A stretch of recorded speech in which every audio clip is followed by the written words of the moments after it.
پر نظر ثانی کر کے اسانو ایک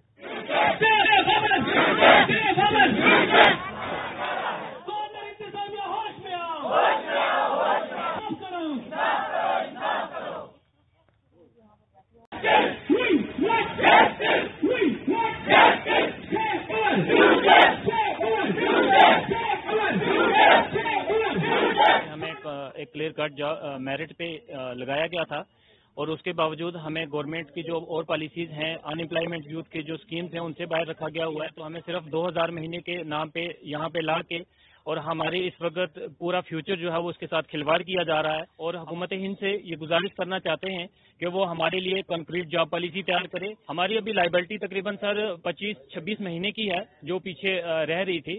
اس کے بعد ہمیں پروجیکٹ وائنڈ اپ کر کے 2018 مارچ 18 سے ہمیں اس کا کوئی لیٹر کچھ نہیں ہے، ایسے ہماری سیلری وہاں سے بھی روکی گئی ہوئی ہے. اسٹرائک پہ بیٹھے ہوئے ہیں، ہمیں مجبور کیا گیا ہوا ہے اس کے لیے، اور ہم تب تک یہ جاری رکھیں گے جب تک کہ ہماری مانگ پوری نہیں